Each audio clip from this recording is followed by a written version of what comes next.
जैसे मैंने बताया, संविधान में सरकार के पास पावर है सभी धर्मों के रिलीजियस इंस्टीट्यूशन को टेक ओवर करने की, लेकिन सरकार का इतिहास ये रहा है कि पिछले 70 वर्षों में केवल और केवल इन्होंने मंदिरों पे कब्जे किए और श्राइन बोर्ड को, सरकार को श्राइन बोर्ड के जरिए जो ये इन्होंने टेक ओवर किया है, इन्हें हम आने वाले कुछ समय में आप देखेंगे इन्हें निकाल के बाहर फेंका जाएगा। तो क्या उसके आधार पे आप पूरे हिंदू समाज को इंडाइट करेंगे? बिल्कुल। जो ये कह रहे हैं कि पूरा हिंदू समाज जो है वो अक्षम है, सक्षम नहीं है। मुसलमान सक्षम है, क्रिश्चियन सक्षम है, बाकी सब सक्षम है, हिंदू सक्षम नहीं है अपने रिलीजियस इंस्टीट्यूशन को चलाने में। क्या ये पूरे हिंदू समाज को इंडाइट करेंगे, उस पर आरोप लगाएंगे? नमस्कार, मैं हूं हिमांशु शर्मा और आप देख रहे हैं यंग बाइट्स। दोस्तों, आजकल सोशल मीडिया पे, हर एक अखबार पे और न्यूज़ में एक ही बात चल रही है और वो है श्राइन बोर्ड के खिलाफ जो हिंदू कम्युनिटी के बारीदार्स हैं, जो करीब 1000 साल से वहाँ पे पूजा अर्चना करते आ रहे थे और 1986 में उनको फोर्सफुली गवर्नमेंट द्वारा वहाँ से निकाला गया। वो जो केस कोर्ट में फाइल हुआ है उसकी चर्चा बहुत है और वो जो केस फाइल हुआ है उस केस को लड़ रहे हैं जम्मू के रोशनी एक्ट के हीरो एडवोकेट अंकुश शर्मा जी और एकजुट जम्मू के फाउंडर भी हैं। वो आज हमारे साथ हैं और इसी केस के रिलेटेड आज हम इनसे बातचीत करेंगे, गुफ्तगू करेंगे कि क्या इस केस को वो किस हिसाब से लेते हैं, क्या इस बारे में समझते हैं और क्या आने वाला रिज़ल्ट होगा उनके हिसाब से, कि बारीदारों का कुछ मसला हल होगा या नहीं होगा। अंकुश जी, बड़ा स्वागत है आपका यंग बाइट्स में। धन्यवाद sir, Hindus versus shrine board, ये केस आप क्या समझते हैं इस बारे में? क्या केस है ये, थोड़ा डिटेल में बताइए हमारे दर्शकों को। देखिए, जितने भी रिलीजियस इंस्टीट्यूशंस हैं भारत में, चाहे वो हिंदू रिलीजियस इंस्टीट्यूशंस हों, मुस्लिम रिलीजियस इंस्टीट्यूशंस हों, क्रिश्चियन रिलीजियस इंस्टीट्यूशंस हों, कोई भी धर्म से संबंधित रिलीजियस इंस्टीट्यूशंस हों, उन रिलीजियस इंस्टीट्यूशन का स्टेट टेक ओवर हो सकता है, ऐसा संविधान कहता है जी। लेकिन इसमें दो इश्यूज हैं। संविधान ये कहता है कि आप मिसमैनेजमेंट, माल एडमिनिस्ट्रेशन, करप्शन या वहाँ सिस्टम ठीक नहीं है, उस आधार पे, उस ग्राउंड पे सरकार वहाँ पे टेक ओवर कर सकती है जी। लेकिन एक लिमिटेड टाइम पीरियड के लिए। जी। और उस लिमिटेड टाइम पीरियड पे बहुत चर्चा हुई, लेकिन एक सर्वसम्मति यही बनी, डिफाइंड तो नहीं है कि लिमिटेड टाइम पीरियड कितना होगा, लेकिन किसी भी परिस्थिति में वो 5 साल से अधिक नहीं हो सकता, क्योंकि आपको किसी भी जगह की एडमिनिस्ट्रेशन को अगर ठीक करना है तो 4-5 वर्षों के अंदर अंदर सरकार के पास ये कैपेसिटी रहती है कि उसे ठीक कर ले। जी। तो एक बेसिक अंडरस्टैंडिंग है कि 4-5 वर्षों के लिए आप इसे टेक ओवर कर सकते हैं। तो 1986 में माता वैष्णो देवी श्राइन बिल्कुल टेम्पल का ये टेक ओवर हुआ और आज हम 2020 में हैं। तो किसी भी तरीके से सरकार ये प्ली नहीं ले सकती कि हम मिसमैनेजमेंट और माल एडमिनिस्ट्रेशन की जो एलिगेशंस थी, जो अनट्रू थी, एग्जैजरेटेड थी, एक प्रोपेगेंडा भी था जी, उनको अभी तक ठीक नहीं कर पाए। बिल्कुल। अगर आप उनको अभी तक ठीक नहीं कर पाए हैं तो आपका हक ही नहीं बनता एक दिन भी आगे कंटिन्यू करने का। बिल्कुल। एक बात ये हुई। दूसरा, जैसे मैंने बताया, संविधान में सरकार के पास पावर है सभी धर्मों के रिलीजियस इंस्टीट्यूशन को टेक ओवर करने की, लेकिन सरकार का इतिहास ये रहा है कि पिछले 70 वर्षों में केवल और केवल इन्होंने मंदिरों पे कब्जे किए। कम समय के लिए इन्हें आना है, सिस्टम ठीक करके वापस जाना है, लेकिन वहीं पैर पसार के बैठ जाते हैं। मतलब you will compare them to east India company. East India company लुटेरे डकैत जी। और जिसमें सेलेक्टिवली हिंदू टेम्पल्स को टारगेट किया जाता है, हिंदू श्राइन्स को टारगेट किया जाता है। बिल्कुल। और उन्हें इस तरीके से डेवलप किया जाता है जैसे वो कोई टूरिज्म के सेंटर्स हों। जी। टेम्पल की समझ नहीं, टेम्पल राइट्स एंड रिचुअल्स की वो समझ नहीं जो ट्रेडिशनली, जैसे आपने बताया कि 1000 साल से बारीदार यहाँ पे कर रहे थे, तो 1000 साल का जो लोकल विजडम था, जो राइट्स एंड रिचुअल्स को लेके जो छोटी छोटी नुआंसेस, सटल्टीज थी, अब वो यहाँ पे ये सरकारी बाबू कैसे समझेंगे? बिल्कुल। तो यानी उस पर भी एक इरोजन होता है। और सबसे बड़ी बात यह है कि केवल हिंदुओं के खिलाफ ही कानून बना के उनके मंदिरों को कब्जा लिया जाता है और यही कहा जाता है कि हिंदू ही चोर हैं, हिंदू ही माल एडमिनिस्ट्रेशन, करप्शन करते हैं, इसलिए हिंदुओं के ही टेम्पल्स को टेक ओवर किया जाएगा। तो ये बहुत बड़ी एक दिक्कत वाली बात है और फिर पैर पसार के वहीं पर बैठ जाते हैं और फिर ऑर्गेनाइज्ड तरीके से लूट करते हैं। यानी अब आप चीज़ें आने वाले दिनों में सामने देखेंगे तो देखेंगे कि श्राइन फंड को इन लोगों ने किस तरीके से खर्च किया। सनातन के हिंदू धर्म के, हिंदू समाज के उत्थान के लिए कितना पैसा इन्होंने खर्च किया वो आपको सामने पता चलेगा जी। ये सोने जवाहरात जो चढ़ावे में चढ़ते हैं उसकी चोरी करते हैं ये लोग, ये बिल्कुल। सरकार के जो ऑफिशियल्स हैं, ऐसे बहुत सारी इंस्टांस है। जी। यानी हाँ मतलब एक पैथोलॉजिकल प्रॉब्लम हो गई है इंडियन स्टेट के साथ कि वो हिंदुस्तान की जो कोर वैल्यूज़, सिविलाइजेशनल वैल्यूज़ हैं, उनके खिलाफ ही उन्हें इरोड करने की दिशा में ही काम करती रहती है। तो ये उसी की एक एग्जांपल है कि सिलेक्टिवली हिंदू टेम्पल्स को टारगेट किया जाता है। दोस्तों, श्राइन बोर्ड बनाया गया था कि गवर्नमेंट का मानना था कि कुछ अनएथिकल प्रैक्टिसेस चल रही हैं उनको दुरुस्त करने के लिए और डेवलपमेंट के लिए, लेकिन श्राइन बोर्ड के बनने के साथ ही 2 बहुमूल्य मूर्तियां जो माता वैष्णो देवी की पवित्र गुफा में स्थापित थीं वो गायब हो गई और आज तक उन मूर्तियों का किसी को पता नहीं चला।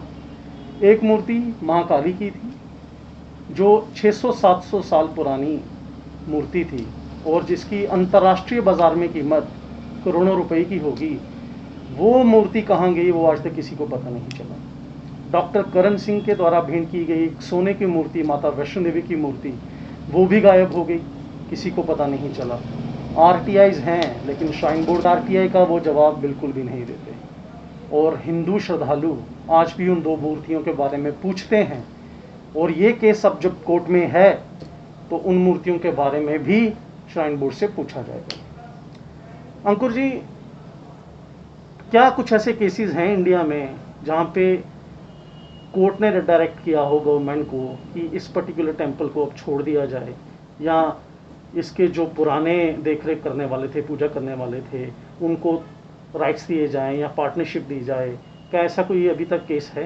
देखिए 2013-14 में ये डेवलपमेंट स्टार्ट हो गई, जब इससे पहले तो हिंदुओं ने बहुत सारे मंदिर अपने गवा दिए, चैलेंज ही नहीं किया। जी। बहुत सारे मंदिर हैं जिनको लेके अभी भी वही सिस्टम चला जा रहा है। जी। जैसे माता वैष्णो देवी श्राइन को लेके भी 86 से लेके आज तक ने 2020 में से चैलेंज किया। जी। लेकिन 13-14 में एक बहुत इंपॉर्टेंट डेवलपमेंट हुई जब पोढ़ू दीक्षितार्स, नटराज टेम्पल साउथ इंडिया में है, राइट, वो केस 2014 में वो जीते और बारीदारों की तरह ही उन्होंने मैनेजमेंट और कंट्रोल वापस लिया और ये सुप्रीम कोर्ट में जाके फैसला हुआ जी। और सुप्रीम कोर्ट ने उनको कंट्रोल वापस दिया, मैनेजमेंट कंट्रोल एंड एडमिनिस्ट्रेशन। जी। और ऑब्वियसली उसमें एडमिनिस्ट्रेटिव कमेटीज, काउंसिल्स बना के और जो वहाँ पे जो दीक्षितार्स थे, पोढ़ू दीक्षितार्स, जी।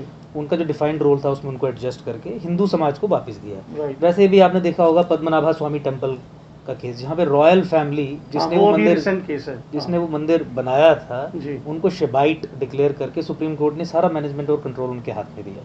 फिर उन्होंने आगे एडवाइजरी कमेटी काउंसिल बनाई क्योंकि बहुत बड़े इंस्टीट्यूशंस हैं जी। और कोई एक व्यक्ति इन्हें चला नहीं सकता, तो ऑब्वियसली इंस्टीट्यूशंस को इंस्टीट्यूशन के हिसाब से ही चलाना है, तो वो सारा सेटअप करके सरकार को बाहर निकाल के अब उसका सारा मैनेजमेंट वो अपने अंतर्गत रख के सारी चीज़ें चला रहे हैं और ऑब्वियसली ट्रांसपेरेंट तरीके से चला रहे हैं क्योंकि उसके लिए संविधान भी बना है। बिल्कुल। तो संविधान के हिसाब से ही पैसा खर्च होगा, संविधान के हिसाब से ही रूल्स और प्रोसीजर्स जो हैं वो इम्प्लीमेंट किए जाएंगे।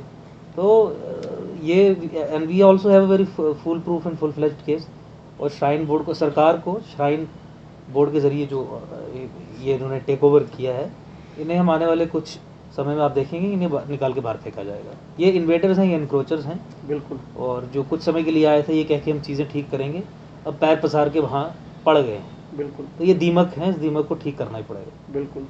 संविधान को बचाने के लिए सरकार का ऐसा कहना है कि संविधान को बचाने के लिए सरकार ने संविधान तोड़ा और अपने ही रेजिडेंट्स को अपने ही जगह से उनको बेघर कर दिया। 1986 की बात है। लेकिन सर, संविधान की जब बात करते हैं तो श्राइन बोर्ड के लिए कोई भी तरह का कॉन्स्टिट्यूशन या कोई भी लॉ लागू क्यों नहीं होता? क्योंकि जब इनके, हमने हिस्ट्री देखी है इनकी, जब इनके ऑफिस बेयरर्स जो हैं ऑफिस छोड़ के जाते हैं तो उस ऑफिस में आग लग जाती है, मूर्तियां गायब हो जाती हैं, पूछा नहीं जाता, जबकि गवर्नर ही इनके चेयरमैन हैं, इस समय तो एलजी साहब हैं। तो इनके ऊपर किसी तरह का कोई भी इंक्वायरी क्यों नहीं होता? आप इसके बारे में क्या समझते हैं? देखिए, इसी चीज़ को लेके हमने अपने केस में भी एक एक्सटर्नल एजेंसी के द्वारा सारी 1986 ऑनवर्ड्स एक फ्रेश इंडिपेंडेंट ऑडिट हो, उसके लिए भी कोर्ट के सामने प्रेयर ये रखी है। जी। इन सब चीज़ों से को हम जानते हैं कि किस तरीके से चोरी चकारी होती है, किस तरीके से एक non accountable system in place है जहाँ पे किसी भी अधिकारी की अकाउंटेबिलिटी नहीं है, जो रिकॉर्ड्स हैं उन्हें जला दिया जाता है। लेकिन मुझे लगता है कि जब तक उसकी व्यापक जांच नहीं होगी तब तक मुझे लगता नहीं कि फिर वो डिस्कशन तक का विषय रह जाएगा। इसलिए कॉन्शियस ऑफ दिस फैक्ट कि ये चीज़ें हुई हैं, हमने बाकायदा एक एक्सटर्नल ऑडिट जो सीएजी करें या कोई भी स्टैट्यूटरी कॉन्स्टिट्यूशनल अथॉरिटी जो independent of the shrine board हो वो करे, तो उसके बाद इस दिशा में हम बहुत सख्त कार्रवाई इनके खिलाफ करवाएंगे। क्योंकि ये सब चोरी चकारी जब डॉक्यूमेंट होगी तो मुझे लगता है कि फिर कानूनी जो एक्शन है इन लोगों के खिलाफ, डेलिंक्वेंट्स के खिलाफ, वो लेना आसान होगा और अल्टीमेटली रिजल्ट्स भी उसी से आएंगे। और ऑब्वियसली आपने देखा कि जहाँ पे उद्देश्य ये है कि केवल हिंदुओं के रिलीजियस इंस्टीट्यूशंस पे कब्जा करें, तो ऑब्वियसली उसके पीछे का हिडन ऑब्जेक्टिव भी ये है कि यहाँ पे जो चढ़ावा और चढ़तर आती है उसमें से चोरी चकारी भी करें। बिल्कुल, क्योंकि फिर then you have a bureaucracy जो सारा चीज़ सिस्टम चलाएगी, तो ब्यूरोक्रेसी तो फिर कॉफिन्स में से भी कमीशंस खाने वाली एक ऑर्गेनाइजेशन है। बिल्कुल, कोरोना में लोगों को जो कोविड ना भी हो से भी डिक्लेयर करके जो कॉफिन्स बनाए जाए, यानी आप देखिए कि कोरोना का मतलब इनकी वर्किंग के बारे में बता रहा हूँ, यू जस्ट कंपेयरिंग कि 20 कॉफिन्स ये लेते हैं कॉफिन बनाने वाले से, और उसको कहते हैं कि 50 बिल 20 का देंगे और 50 ले लेते हैं, और फिर उसके अगेंस्ट वो बिल्स, मतलब इस तरीके की चीज़ें कोरोना मैनेजमेंट में भी चल रही हैं, कॉफिन्स में भी। तो जब ऐसे लोग चलाने वाले हैं श्राइन को, तो फिर ये चीज़ें तो होंगी, और अकाउंटेबिलिटी इनकी कोई नहीं, अकाउंटेबिलिटी का कोई मैकेनिज्म नहीं, ये आरटीआई तक के जवाब नहीं देते। बिल्कुल, और ये धड़ल्ले से चोरी चकारी भी करते हैं, ये नॉन हिंदू पर्पसेस के लिए पैसा भी खर्च करते हैं, हिंदुइज्म की प्रमोशन के लिए अधिक पैसा नहीं खर्च करते हैं, खासकर डोगरी और डोगरास की प्रमोशन के लिए कुछ नहीं करते हैं। इन्हें इफ्तारी और जहरी पार्टीज देने में ज़्यादा चिंता है जी। वो श्राइन फंड का जो पैसा है वो ये मुसलमानों को खुश करने में, जो अपीजमेंट की पॉलिटिक्स है उसके लिए 80-80 लाख रुपए खर्च करते हैं। इन्हें किसने ये हक दिया?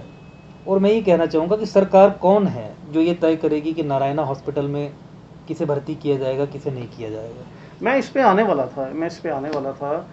श्राइन बोर्ड ने नारायणा हॉस्पिटल बनवाया और ईयरली वो वहाँ पे पैसा देते हैं उसको चलाने के लिए, लेकिन बारीदारों की बात करूं, कटरा वालों की बात करूं, पैंथल की बात करूं, जहाँ पे बनाया गया है यह हॉस्पिटल, इन लोगों को किसी भी प्रकार की छूट नहीं है।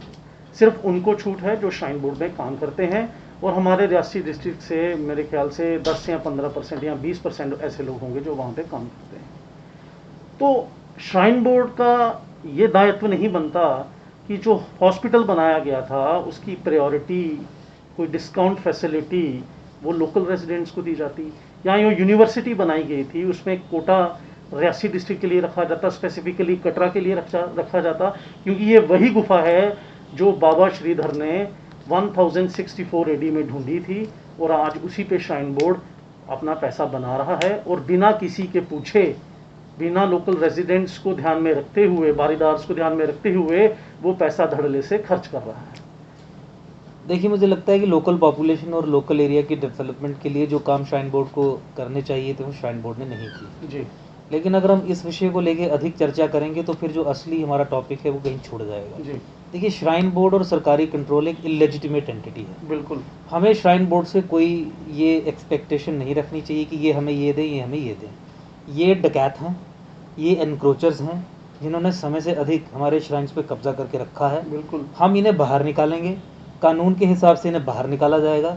बाहर निकालने के बाद हिंदू समाज तय करेगा कि हिंदू बच्चों को यूनिवर्सिटीज़ में कितनी % आपको कोटा देना है, वो हम स्वयं तय करेंगे। हम सरकार से ये मांग करके या श्राइन बोर्ड से ये मांग करके अपनी लड़ाई को कहीं ना कहीं कमज़ोर करेंगे, क्योंकि हमें ये चाहिए नहीं, इनका कंट्रोल हमें चाहिए नहीं। क्योंकि जब हम उनसे डिमांड करते हैं तो प्रेमाइज ये है कि हम उनके कंट्रोल को मानते हैं तभी डिमांड करते हैं। बिल्कुल। और हमारी लड़ाई ये है कि हम सरकार के कंट्रोल को बिल्कुल इलेजिटिमेट मानते हैं अपने हिंदू रिलीजियस इंस्टीट्यूशंस पे। इसलिए हमें इनसे कोई भी डिमांड किए बिना इनके खिलाफ, इनको वहाँ से जूते मार के निकालने की जो प्रक्रिया है उस दिशा में आगे बढ़ना चाहिए, और उसी दिशा में हमने बढ़ने का काम जो है वो किया है, और आने वाले दिनों में आप देखेंगे कि इसमें हमें सफलता भी मिलेगी। आप लोग बारीदार और आप फ्यूचर में आप ये जो कमेटी बनाने की सोच रहे हैं, गवर्निंग कमेटी, गवर्निंग काउंसिल, इसमें किस हिसाब से आप इन लोगों को जोड़ने की सोच रहे हैं? ये देखिए, आपको तो पूरा एक इंस्टीट्यूशन खड़ा करना पड़ेगा, एक स्ट्रक्चर खड़ा करना पड़ेगा जहाँ पे एडमिनिस्ट्रेटिव कमेटी होगी, एडवाइजरी काउंसिल होगी।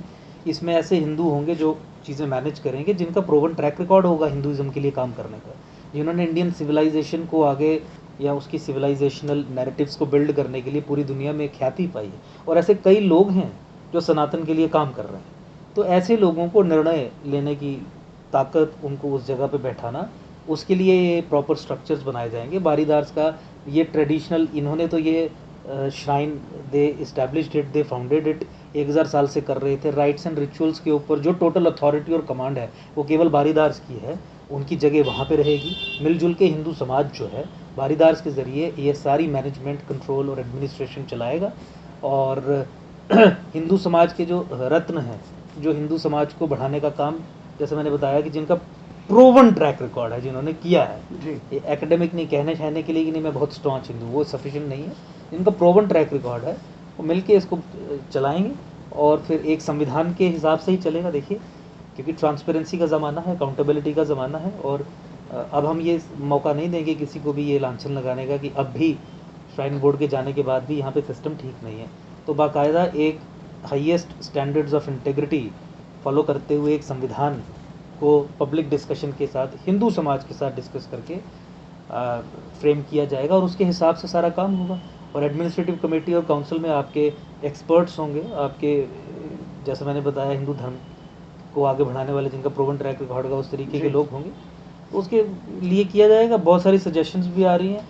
डेजिग्नेट कर दिया जाएगा कि माता वैष्णो देवी में जितना भी चढ़ावा चढ़ता है उतने में से इतना परसेंट जो है वो डोगरी की प्रमोशन के लिए लगाया जाएगा। बिल्कुल। इतना परसेंट जो है वो जम्मू का art, literature, culture, dance, music, जो जम्मू की कल्चरल वैल्यूज़ हैं उसके लिए एक यूनिवर्सिटी खड़ी करके, या यूनिवर्सिटी में एक चेयर इस्टेब्लिश करके उसके ऊपर रिसर्च R&D पे लगाया जाएगा। मान लीजिए आप कह देते कि 100 करोड़ या कुछ परसेंटेज, तो ये सब संविधान में चीज़ें लिखी होंगी। वहाँ फिर IT और ये जो एडवांस्ड सर्विसेज है हमारी कंप्यूटराइज, इनकी इंस्टॉलेशन से, इनकी एप्लीकेशन से जो अंदर हिसाब किताब है उसको भी रेगुलरली ट्रांसपेरेंट तरीके से किया जाएगा।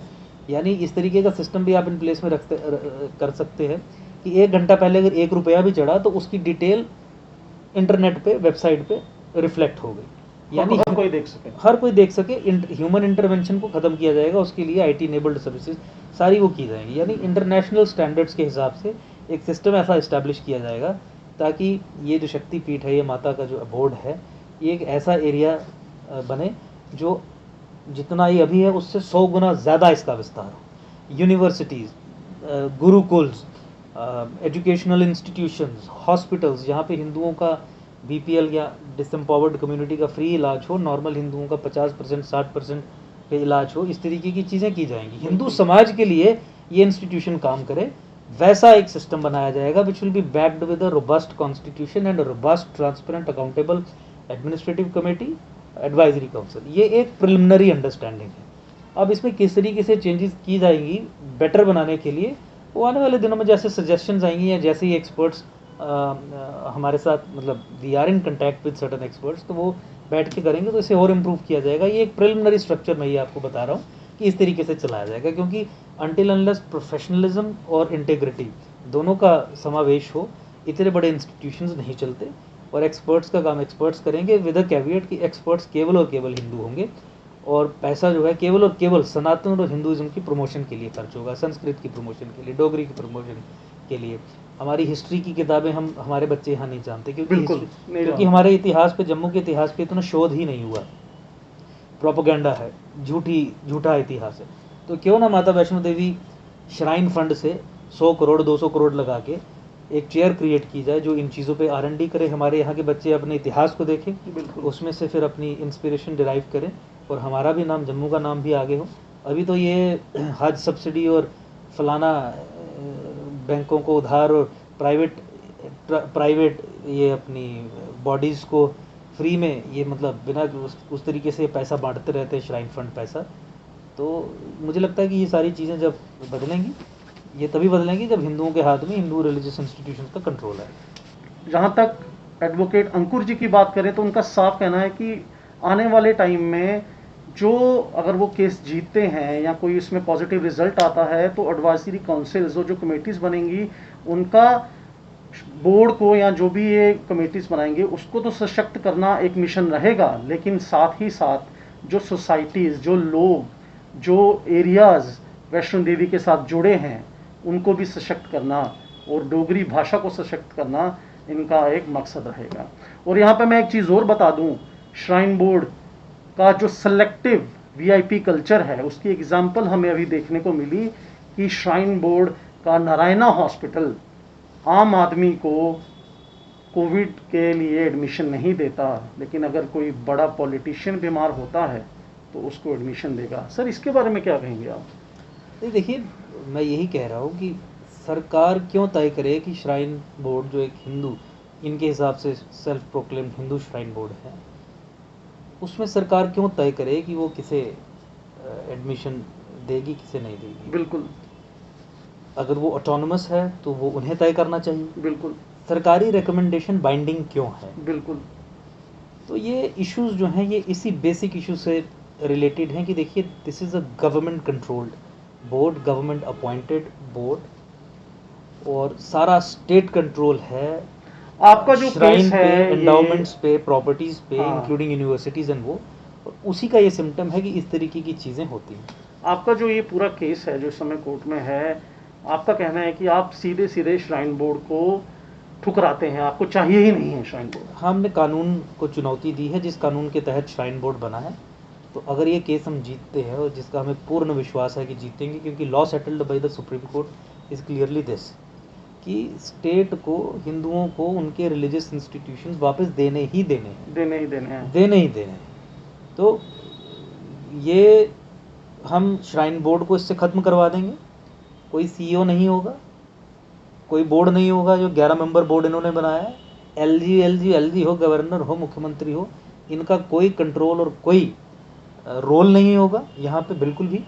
और total management, control and administration वो हिंदू समाज के हाथ में आएगी, और हिंदू अपने रिलीजियस इंस्टीट्यूशन को हिंदुइज्म की प्रमोशन के लिए, हिंदुओं के उत्थान के लिए इस्तेमाल करेंगे या इसको चलाएंगे।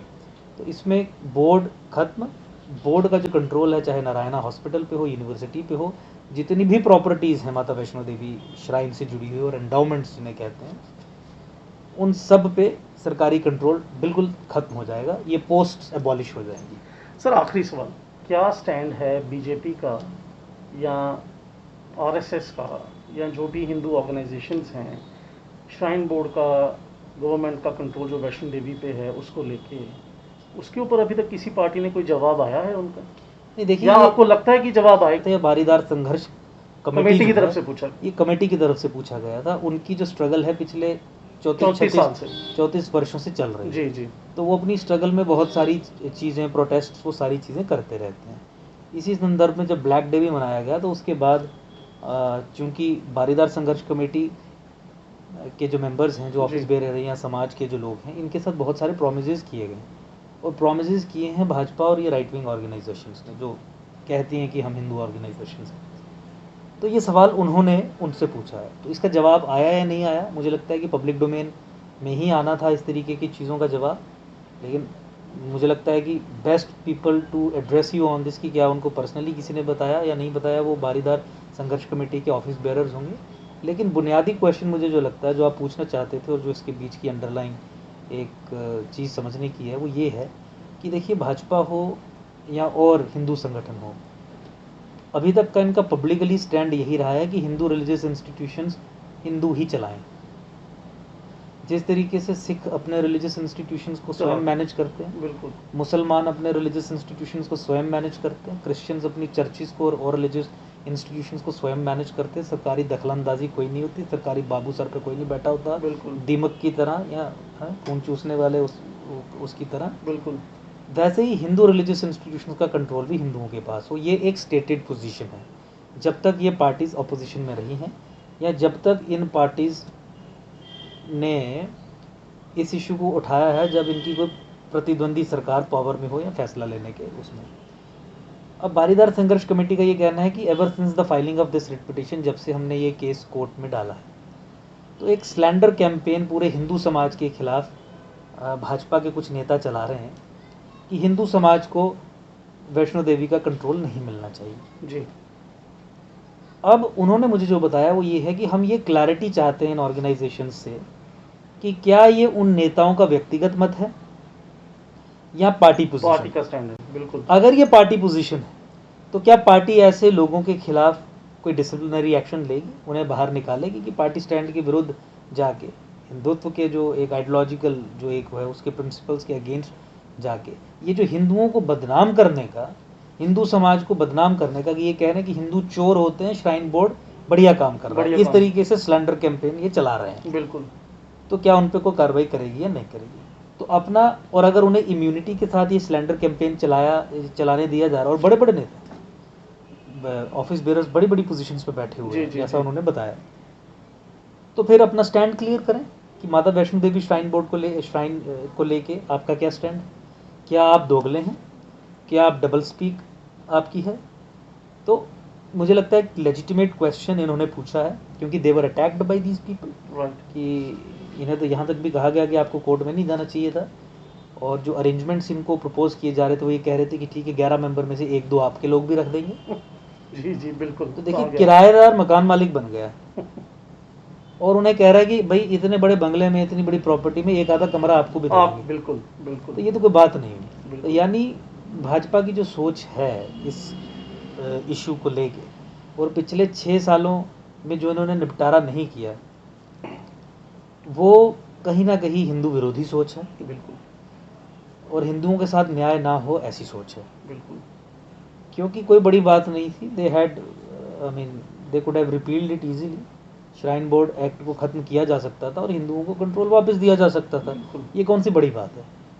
और देखिए इसमें तो प्रधानमंत्री वादा करके गए थे। बिल्कुल। ये अपने प्रधानमंत्री की पीठ में क्यों छुरा भोंकेंगे?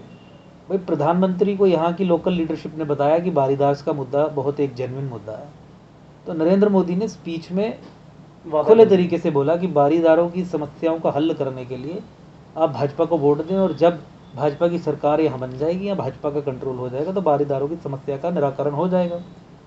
अब बारीदारों की समस्या का निराकरण का मतलब क्या है? वो संविधान स्पष्ट करता है। संविधान क्या स्पष्ट करता है? संविधान ये कहता है कि सरकार जो है वो हिंदू रिलीजियस इंस्टीट्यूशंस का कंट्रोल जो है वो हिंदुओं को ही देगी, वापस देगी। बिल्कुल।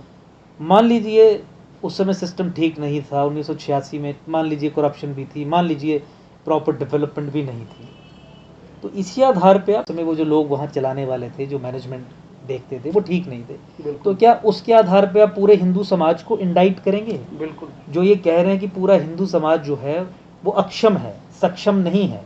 मुसलमान सक्षम है, क्रिश्चियन सक्षम है, बाकी सब सक्षम है, हिंदू सक्षम नहीं है अपने रिलीजियस इंस्टीट्यूशन को चलाने में। क्या ये पूरे हिंदू समाज को इंडाइट करेंगे, उस पर आरोप लगाएंगे? और ये तब जब इनकी स्टेटेड पोजीशन ये है कि हिंदू रिलीजियस इंस्टीट्यूशंस का कंट्रोल हिंदुओं को वापस दिया जाना चाहिए। तो अगर ये सिर्फ पॉलिटिकल स्टेटमेंट्स ही हैं और कन्विक्शन नहीं है, तो मुझे लगता है कि एक बहुत सीरियस थॉट देने की ज़रूरत है पूरे हिंदू समाज को कि किस तरीके से हमें अंदर से ही कमज़ोर किया जा रहा है, अंदर से ही खोखला किया जा रहा है। जी बिल्कुल। अगर माता वैष्णो देवी श्राइन हिंदुओं के कंट्रोल, मैनेजमेंट और एडमिनिस्ट्रेशन में आती है, ऑब्वियसली अकाउंटेबल तरीके से, ट्रांसपेरेंट तरीके से, तो जम्मू कश्मीर में हिंदुओं के बच्चों को कई 100 स्कॉलरशिप पर ईयर देने का काम माता वैष्णो देवी यूनिवर्सिटी से करवाया जा सकता है। बिल्कुल करवाया जा सकता है। हमें सरकारों पे डिपेंड नहीं रहना पड़ेगा। बिल्कुल। और अगर मान लीजिए 4-5 हज़ार स्कॉलरशिप एक साल की, यानी 5,000 फैमिलीज को स्कॉलरशिप एक साल की मिले, तो हिंदू समाज का, और पढ़ने के लिए, अच्छे इंस्टीट्यूट्स में जाने के लिए, गरीबी के कारण जो लोग नहीं पढ़ पाते उन्हें मिलें, तो कितना बड़ा उद्धार होगा यहाँ हिंदू समाज का, जो माइनॉरिटी में है, बिल्कुल, जो सेकंड क्लास ट्रीटमेंट फेस कर रहा है। जी। वैसे ही हेल्थ को लेके आपने देखा, पूरे भारतवर्ष का ही हेल्थ का इंफ्रास्ट्रक्चर है जो बहुत फ्रेजाइल है, क्योंकि अगर 100 रुपये में से 12 रुपये आपको लगाने हैं हेल्थ बिल्ड करने के लिए, हेल्थ इंफ्रास्ट्रक्चर, तो आप 4-5 रुपये ही लगा रहे हैं, यानी जीडीपी का शेयर जो, तो एक स्ट्रक्चरल प्रॉब्लम है। बिल्कुल। तो इलाज नहीं होता लोगों का, लोग इतने फ़ोन्स आते हैं हमें ऐसे लोगों के, नारायणा हॉस्पिटल से हो गया और हॉस्पिटल से हो गया, कि देखिए 4 लाख मांग रहे हैं, 5 लाख मांग रहे हैं सर्जरी का, और खर्चे होते हैं, मैं उससे वो डिनाई नहीं कर रहा हूँ। जी जी जी। बट जब हिंदू फंड से मैनेज्ड इंस्टीट्यूशन है और वहाँ पे बीपीएल कैटेगरी का हिंदू जाता है, और उसके सामने ऑप्शन ये है कि या तो वो 10 लाख रुपए खर्चे तो, या फिर अपने जिसे इलाज करवाने वो आया है उसे मरने दे। बिल्कुल। तो ऐसी परिस्थिति जब बनती है तो देखिए बहुत दुखद परिस्थिति है। तो मुझे लगता है कि जब हिंदूज विल कंट्रोल इट, तो ऐसे 10 लाख 11 लाख जो खर्च करने वाले इश्यूज हो जाते हैं जिसमें कर, तो उसमें तो लोगों की जानें बचेंगी। बिल्कुल। तो हेल्थ हो, एजुकेशन हो, उस दिशा में भी बहुत बड़ा एक कंट्रीब्यूशन ये श्राइन कर पाएगा लोगों की मदद करने की दिशा में। तो मुझे लगता है कि ये मोस्ट इम्पॉर्टेंट पैरामीटर्स हैं। अगर आपको एजुकेशन और हेल्थ की सिक्योरिटी मिल जाती, तो दोस्तों, नरेंद्र मोदी का किया हुआ वादा 2014 में अंकुश शर्मा जी ने ये भी याद दिलाया, लेकिन उसी के विपरीत उन्हीं के पार्टी के लोकल एमएलए जो कटरा के श्री बलदेव राज शर्मा एक्स एमएलए रह चुके हैं, उन्होंने साफ कहा था कि श्राइन बोर्ड ने काफ़ी डेवलपमेंट की हुई है। और जब उनसे पूछा गया क्या डेवलपमेंट की गई है, तो उन्होंने कहा था हॉस्पिटल बने, यूनिवर्सिटीज़ बने, स्टेडियम बने। लेकिन जब उनसे ये पूछा गया कि उसमें क्या इलाज फ्री होता है या एडमिशन में कोटा दिया गया है या स्टेडियम में फ्री खेला जाता है, तो उस बात का जवाब उनके पास नहीं था।